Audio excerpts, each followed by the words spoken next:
it's Linda from Living in Lola Land, coming at you with my 8th month post-op RNY update. I missed my 7th month update as I just wasn't into making a video, and so I just skipped it. What's a month, huh? Anyway, I had RNY surgery January 9th, 2014 here in Gävle, Sweden.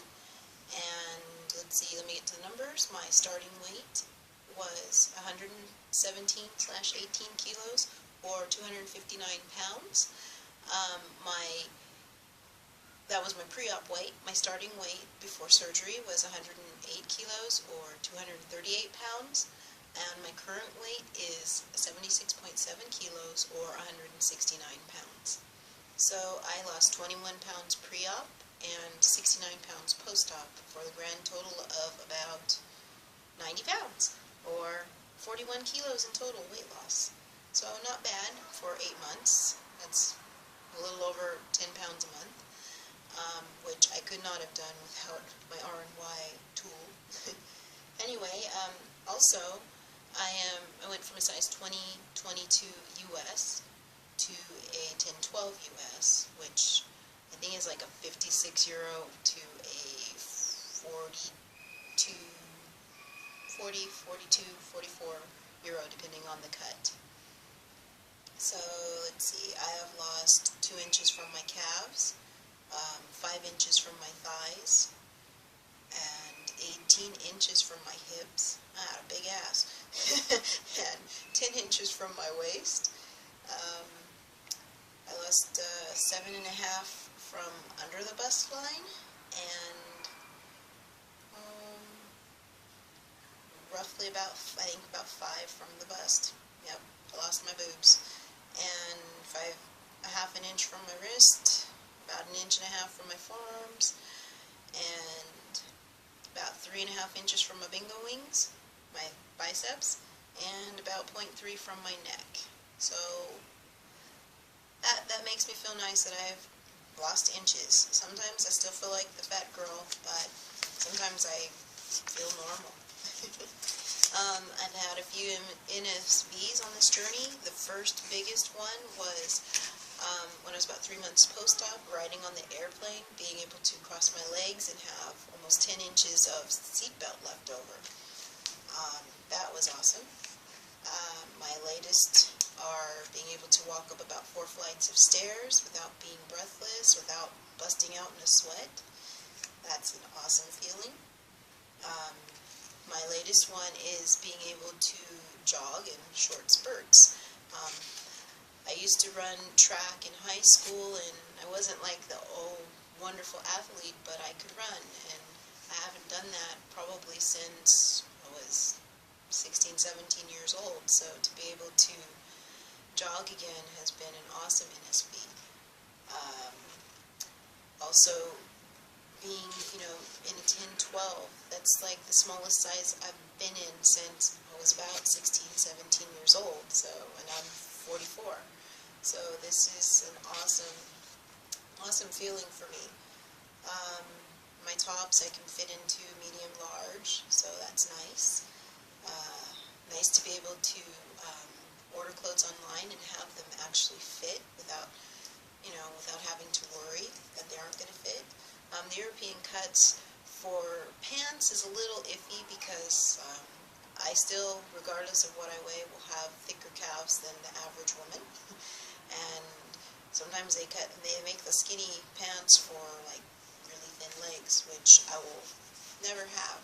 And I don't want chicken legs. I want muscular, or well-toned and defined legs. Let's see. Also, as far as my weight goes, I'm probably at my lowest weight in 25 years. And that is my daughter's chicken nuggets. Be right back. Okay. Had to take her food out of the oven. Let's see. Other NSVs I've had is being able to cross my legs without having to hold them in place. Wrapping a regular sized bath towel around me and being able to tuck it in and have it actually overlap and fit. Let's see. Weighing less than my husband. That is one one of the best NSBs, you know. He wants to try and pick me up and carry me around, but I'm not that small yet. We're still close in weight, maybe 5 pounds difference. So, you know, that feels nice. And not having to wear plus sizes anymore. Nothing wrong with wearing plus sizes, just, especially here in Sweden, they're hard to find, like, fashionable plus sizes. And I'm not very fashionable, just a little, I like to be plain and picky. I don't want to wear some, you know, I didn't want to wear something huge and printed, and that's what I find in a lot of the plus sizes here. Big floral shirts, and I don't want that. Let's see.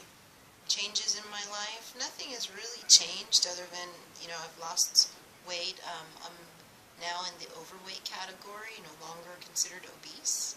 I think my BMI is about 28. Yeah, 28, 29.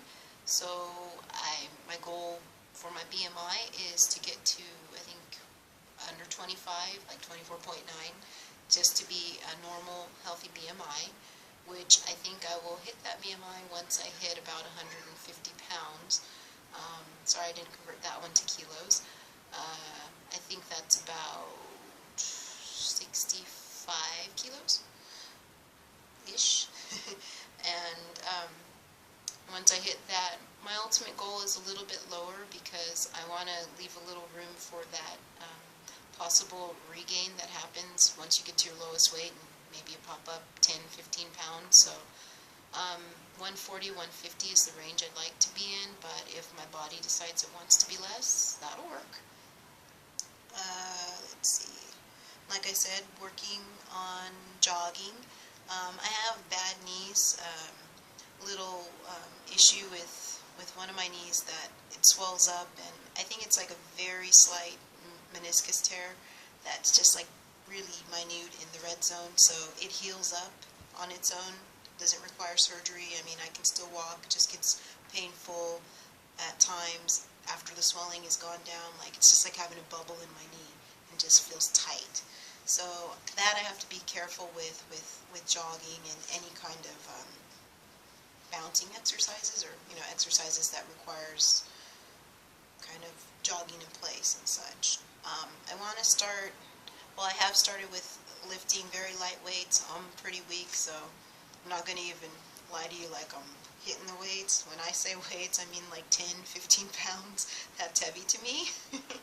But, you know, it works for me. It's helped slim down my arms. I mean, they're not perfect, but, you know, I have a little muscle, but I still got, you know, that bingo wingish thing, which if that does not go down once I've hit my goal weight, if it doesn't tighten up with more, you know, bulking up with lifting the weights, then I may consider having plastics, brachioplasty, which, since it is the arms and it's what shows, that's what I'm not so conscious about it, but I assume once I'm smaller and if they're really flapping, I will be more conscious about them. So that is one of the surgeries I'm considering. The breast push-up bra really helps, but outside the bra, I feel like I'm flat as a board. So I do want to get a lift and most likely implants. Nothing too big, just to be a little more natural and not feel like, you know, a deflated balloon when I don't have a brassiere on. My thighs, I've got extra skin on my inner thighs, which I'm hoping, you know, a little jogging and aerobic activity will help tighten that up, and also the squat challenge. Diana's squat challenge, Black Candy, on YouTube. She has the squat challenges. I was going to do the squat challenge this time, but I had to sit it out because I effed up my knee and it was murder. I did like 20 squats and I couldn't straighten up, so I decided I'll sit that one out, and as soon as this darn knee is feeling better, I will just do the squats on my own. But I'm squatting in spirit. And let's see, anything else? I can pretty much eat anything. I had a spell where I was kind of worried, thinking I was having gallbladder issues because I would eat and I would feel so bad afterwards. Turns out I was just full of shite. I got that cleared out and can go back to eating, but I mean, it got to the point where I was barely able to eat like 3-4 ounces at a time, and I can eat okay with my portion sizes. But once I had a little bit of zoodles, zucchini noodles, cleared up that problem right away. I'm back to drinking coffee, not as much as I used to. I used to be able to drink 8 to 10 a day. Now I can drink maybe 2 cups of coffee in a day, which is fine because I did miss my coffee. And it's also helping with that afternoon lull when I want to crash out when I should be studying or doing homework when I get home from school. I continue to measure and weigh my food, which has really been a lifesaver. I'm getting to the point where I can kind of eye what I'm eating. If it's like one of my usual foods, like the zoodles, I can tell about how much it is. Rice, I can tell how much I'm eating of that. Or I don't eat too much pasta because it tends to feel heavy in my pouch. So I try to have like my alternative veggies or zoodles. The only thing I have a hard time with still is a soft bread. I miss having like an actual soft sandwich. I mean, I would love to have a bologna and cheese sandwich. Plain old bologna and American cheese. But of course, they don't sell bologna here, and I'm not that like desperate for American cheese, and the bread is too soft anyway, how I would want to eat it. So it's just something I will have to readdress maybe in the future and see if I can or cannot eat it.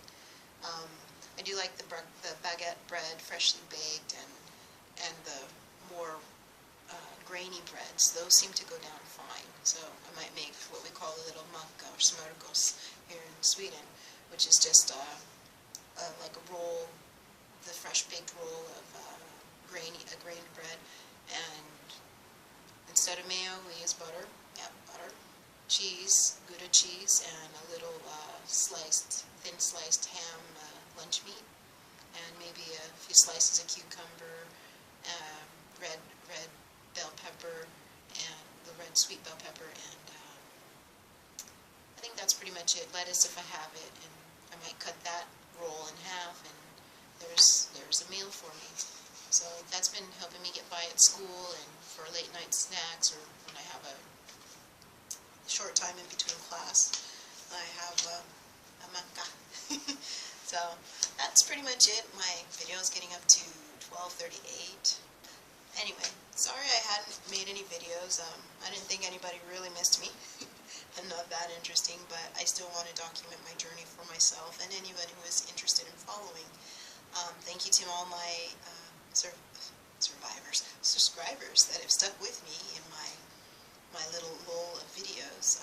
I wish I could make weekly videos, but I don't go to the gym weekly. I don't have an exciting activity life to share with you or to encourage you to do. Like, hey, I'm working out at the gym. I wish I did, but I'm not that. I'm a little still sedentary. Now that the fall is coming, I haven't been out walking as much. The summer, our car took a dive, so we walked pretty much everywhere, and the weather was great to do so, and I was actually glad for that. It helped me break the slow weight loss, and it picked up a little bit again. Bought another car since it was getting a little rainy and cold, so not walking out to the store as much as I should. My hope is I will be getting a little fur baby puppy and be able to start going out walking, since there will be no excuse not to be out walking with the little pooch. Anyway, that's my update.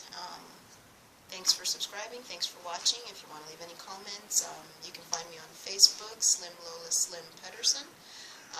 I'll put all that information in the information section, and I'll also put my weight stats down there. If I don't make another video for 9 months, I'll do one for 10, or if anything interesting happens. That's it for now. Thanks, and I will catch you later.